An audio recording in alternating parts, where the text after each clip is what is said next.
যুদ্ধের নির্মমতা যখন গ্রাস করে, তখন ক্ষমতার লোভ আর বারুদের ধোঁয়ায় হারিয়ে যায় নিষ্পাপ শৈশব। গতকালের শান্ত স্নিগ্ধ সকালটা আফগানিস্তানের 3টি প্রদেশের মানুষের জন্য কোনো আলোর বার্তা নিয়ে আসেনি, বরং এনেছিল বুক ফাটা আর্তনাদ আর ধ্বংসের কালো মেঘ। ইসলামাবাদের একটি বোমার আঘাতে মুহূর্তে নিভে গেল 11টি নিষ্পাপ শিশুর জীবন প্রদীপ।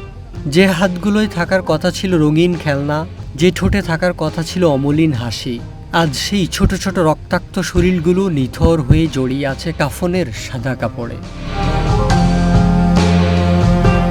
আফগান তালেবান সরকার বলছে, পাকিস্তান আন্তর্জাতিক আইন ও মানবিকতার তোয়াক্কা না করে আকাশসীমা লঙ্ঘন করে কাপুরুষের মতো বোমা বর্ষণ করেছে ঘুমন্ত সাধারণ মানুষের ঘরবাড়িতে।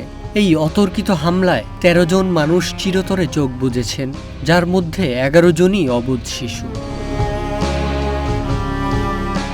অথচ এই লাশের স্তূপ, এই রক্তস্রোতের উপরে দাঁড়িয়ে পাকিস্তানের শাসকেরা বুক ফুলিয়ে নির্লজ্জের মতো বলছে ভিন্ন কথা। তাদের দাবি, এই রক্তক্ষয়ী হামলা ছিল নিখুঁত এবং পরিকল্পিত। যে হামলায় মায়ের কোল খালি হয়, শিশুর বুক ঝাঁঝরা হয়ে যায়, তাকে নিখুঁত দাবি করার মধ্য দিয়ে ইসলামাবাদের চরম অমানবিকতা ও নিষ্ঠুরতারই প্রকাশ পায়।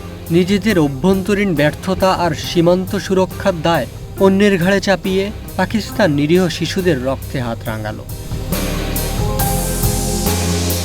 তবে কাবুলের পাল্টা অভিযোগ, পাকিস্তান নিজেই দীর্ঘদিন ধরে বিভেদের রাজনীতি করছে, শত্রু গোষ্ঠীগুলোকে আশ্রয় প্রশ্রয় দিচ্ছে এবং বারবার আফগানিস্তানের সার্বভৌমত্ব লঙ্ঘন করে বিশ্বমঞ্চে ধৃষ্টতা দেখাচ্ছে। এক সময়ের তথাকথিত মিত্র, বর্তমানে আগ্রাসী ভূমিকায় অবতীর্ণ পাকিস্তানের এই অন্ধ ক্ষমতার লড়াই আর কত মায়ের বুক খালি করবে, কত শিশুর স্বপ্নকে কবর দেবে, নাকি এই নিষ্পাপ শিশুদের পবিত্র রক্তে লেখা হবে আরও বড় কোনো ধ্বংসের ইতিহাস? মেহরাব অভি, ওয়ান ডিজিটাল ডেস্ক।